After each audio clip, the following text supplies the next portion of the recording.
नमस्कार दोस्तों, आज की हमारी कहानी आपको अच्छी लगे तो प्लीज़ मेरे चैनल को सब्सक्राइब करें। रजनी जी को चाय नाश्ता लाता देख रोहित ने आगे बढ़कर उनके हाथ से ट्रे ले लिया और इधर उधर देखते हुए, मम्मी आप चाय नाश्ता क्यों ला रही हैं? सुहानी कहाँ है? अभी तक ऑफिस से आई नहीं क्या? आजकल उसका आना जाना समझ में नहीं आता। ऑफिस से आते ही फिर तुरंत निकल गई।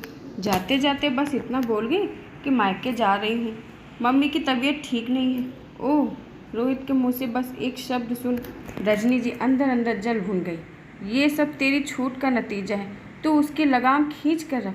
अभी शादी को सिर्फ 5 महीने ही हुए हैं, लेकिन मायके 50 बार जा चुकी है। मायके जाने का बहू को सिर्फ बहाना चाहिए, एक फ़ोन आता है और महारानी चल देती है। इसीलिए मुझे लोकल और इकलौती लड़की नहीं चाहिए थी। मैं तो पछता रही हूँ कि बिना भाई बहन की लड़की को बहू बनाकर मेरी सभी ख्वाहिशें बस ख्वाहिशें ही रह गईं। वो तो जीजी ने कहा कि पढ़ी लिखी कमाऊ बहू मिल रही है और फिर इकलौती भी है, सब जायदाद रोहित को ही मिलेगा। इसलिए रजनी जी मीठी चाय की चुस्की के साथ रोहित के दिमाग में कड़वाहट भरने की पूरी कोशिश कर रही थी। मम्मी जी, ऐसा मैंने क्या कर दिया कि आप मुझे बहू बनाकर पछता रही हैं? सुहाने सामने खड़ी थी सो आ गई, अपने मायके से घूमकर आ गई। रजनी जी व्यंग करते हुए बोली, मम्मी जी घूमने नहीं गई थी, मेरी मम्मी की। सुहानी पूरी बात बोल भी नहीं पाई थी कि रजनी जी बीच में ही बोल पड़ी, बीमार हो गई। अरे आए दिन तो वो बीमार ही रहती है। उनको जब पता था कि बेटी के बिना उनका गुजारा नहीं है तो शादी ही क्यों की, या फिर ले आती कोई घर जवाई जो उनके घर पर पड़ा रहता। मम्मी जी, जो बात आप आज बोल रही हैं तब क्या नहीं सोचा था? जब रिश्ता हो रहा था तब आपको यह बात अच्छे से पता थी कि मेरा कोई भाई बहन नहीं है। उस समय मैंने आप लोगों से खुद ही साफ साफ कहा था कि शादी के बाद भी मैं अपने मम्मी पापा की जिम्मेदारी निभाती रहूँगी। तब आपने ही आगे बढ़कर कहा था कि हमें कोई एतराज़ नहीं, तुम कभी भी अपने मायके जा सकती हो। तो फिर अब आप हंगामा क्यों कर रही हैं? रजनी जी की बातों से सुहानी को गुस्सा आ गया तो उसने भी गुस्से में सुना दिया।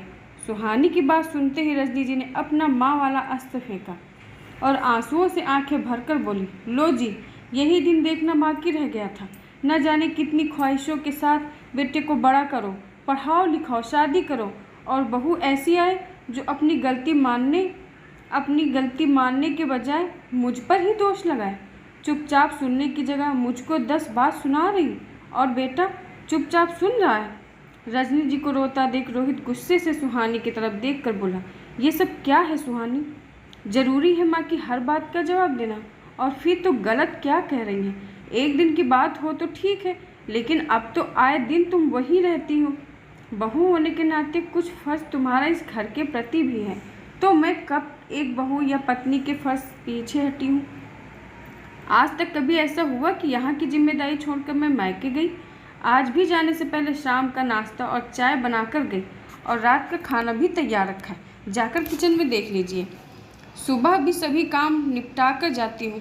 मम्मी जी के बीमार रहने पर क्या मैं उनकी देखभाल नहीं कर सकती? एक बहू के सभी फर्ज निभाती हूँ, लेकिन क्या आप एक दामाद का फर्ज निभाते हैं? अगर आपकी मम्मी की स्वास्थ्य की चिंता मैं करती हूँ तो क्या आप मेरे मम्मी पापा की चिंता करते हो? नहीं ना। फिर भी मैंने या मेरे मायके वालों ने शिकायत की नहीं, जबकि विदाई के समय मेरी मम्मी का हाथ पकड़कर आपने ही कहा था कि आज से मैं आपका बेटा हूँ। आप लोगों के कहने और करने में बहुत फ़र्क होता है, लेकिन मैं ऐसी नहीं हूँ। सुहानी रुआसी होकर बोली और कमरे में चली गई। मम्मी, ये सब क्या है? वो कर तो रही है, फिर भी आपको शिकायत है, रोहित ने रजनी से नाराज़गी से कहा। तो वो फिर शुरू हो गई, हाँ हाँ, अब पत्नी के आंसू के आगे तुझे मेरी तकलीफ़ क्यों दिखाई देगी? बंद करो तुम अपना यह राग। कब से कमरे से सुन रहा हूँ, तुमको कितना समझाया लेकिन तुम कुछ समझना ही नहीं चाहती।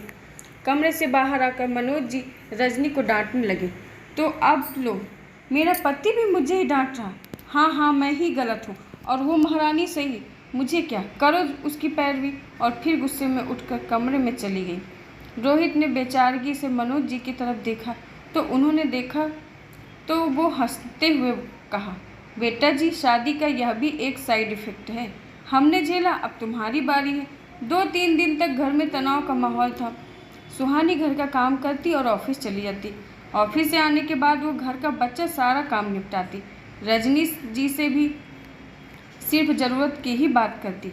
अब यह चुप्पी रजनी जी को खलने लगी, क्योंकि 2 महीने से ऊपर हो गया ना ही सुहानी अपने मायके गई और ना ही उसने ऐसा कुछ किया जिससे मुद्दा बनाकर वो लड़ती। मनोज जी जरूर उन्हें चिढ़ाते। मान गए रजनी जी, जैसे अपनी सास की बोलती बंद कर देती थी, ठीक वैसे ही बहू का कर दिया। देख लो, बहू ने तो मायके जाना ही बंद कर दिया। तुमने अपनी वाली करवा ही ली बहू से।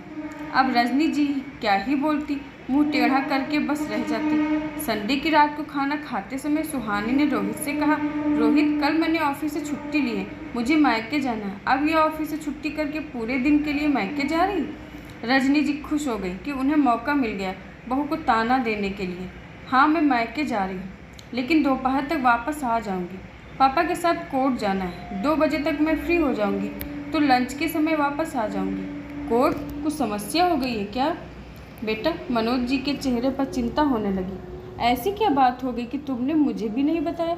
रोहित भी चिंतित होने लगा। चिंता वाली कोई बात नहीं है पापा जी, सुहानी ने मनोज जी को आश्वस्त किया। तो कोर्ट क्यों जा रही हो?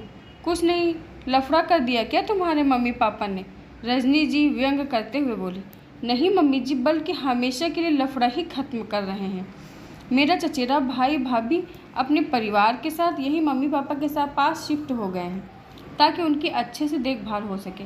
लेकिन आजकल स्वार्थी बनकर अपने ही रिश्ते धोखा देते हैं, तो फिर इसलिए मम्मी पापा ने फैसला किया है कि वो अपनी जायदाद उनके नाम कर देंगे और घर भैया भाभी के नाम। मुझे बस नो ऑब्जेक्शन के पेपर पर साइन करना है कि मम्मी पापा के इस फैसले पर मुझे कोई ऐतराज़ नहीं। सुहानी की इस बात पर रजनी जी के हाथ से चम्मच छूट गया। सठिया गए हैं तुम्हारे मम्मी पापा, उनका दिमाग खराब हो गया है। रजनी जी लगभग चिल्लाते हुए बोली। मम्मी जी प्लीज़ तमीज़ से बात कीजिए, आप मेरे मम्मी पापा के लिए इस तरह नहीं बोल सकती। सुहानी भी गुस्से से बोली। मनोज जी ने रजनी जी को चुप कराया और आराम से सुहानी से पूछा, बेटे इतना बड़ा फैसला लिया है, ठोस वजह रही होगी? हाँ पापा जी, अब आप लोग यह बात अच्छे से जानते हैं कि मैं अकेली बेटी हूँ, लेकिन अब मैं उनकी देखभाल नहीं कर सकती, इसलिए मैंने सोचा। चाचा से बात की, उनका छोटा बेटा बबलू भैया और भाभी मम्मी पापा की जिम्मेदारी लेने को तैयार हो गए। उनकी आर्थिक स्थिति बिल्कुल अच्छी नहीं है। वैसे भी एक पुरानी कहावत है कि जो जिम्मेदारी लेगा और सेवा करेगा वही हिस्सेदार बनेगा। अब जब मैंने उनके प्रति अपनी जिम्मेदारियों और सेवा से मुंह मोड़ लिया, तो उनके जिम्मेदारी पर भी मेरा हक नहीं रहा। इसलिए मैं कोर्ट में जाकर एनओसी पर साइन करके अपना हक छोड़ रही हूँ। सुहानी के इस धमाके से रजनी जी सन्न रह गई। लेकिन इतनी बड़ी बात हो गई, तुमने मुझे बताना भी जरूरी नहीं समझा। रोहित सुहानी पर गुस्सा होने लगा। जरूरी? जब भैया भाभी रहने के लिए आने वाले थे, उससे पहले मैंने तुम्हें बताना चाहा था, लेकिन तब तुमने ही कहा था कि अपने मायके वालों की मुझसे दूर ही रखो। और मम्मी जी को कुछ कैसे बताती, मेरे मायके का सिर्फ नाम लेने से ही भड़क जाती है, जैसे अभी थोड़ी देर पहले भड़क गई थी। तुमने ही मुझसे कहा था ना रोहित कि मम्मी को मेरा मायके जाना पसंद नहीं, इसलिए मैं कोई सल्यूशन निकालूं, तो निकाल लिया। फिर क्यों आप लोग नाराज़ हैं? सुहानी ने व्यंग्य किया। ये सल्यूशन निकाला? इसमें तो तुम्हारा ही नुकसान है। रोहित के चेहरे पर खींच साफ दिख रही थी। नुकसान कैसा? मैंने पूरे घर में सीसीटीवी कैमरा लगवा लिया, जिससे मैं अच्छे से सब पर नज़र रख सकूंगी। वैसे तो भैया भाभी हैं ही, और जब भी ज़रूरत पड़ेगी मैं भी जाती रहूँगी। मुझे नहीं लगता कि अब शायद मम्मी जी को मुझसे कोई शिकायत होगी। सुहानी ने खाने की प्लेट उठाई और किचन में जाने लगी। अरे हर महीने सैलरी दे दे, जायदाद कौन लिखता है? रजनी जी की आंखों में जायदाद जाने का दुख साफ दिख रहा था। जी मम्मी जी, आपने कुछ कहा? सुहानी ने रजनी जी का धीरे से बुदबुदाना सुन लिया था। नहीं कुछ नहीं, रजनी जी मुंह बनाकर बोली, और इससे ज़्यादा बोलने लायक बच्ची ही कहाँ थी। बहू को कंट्रोल कर रही थी, लेकिन अपने पैर पर खुद ही कुल्हाड़ी मार दी। आशा करती हूँ दोस्तों आपको हमारी कहानी जरूर पसंद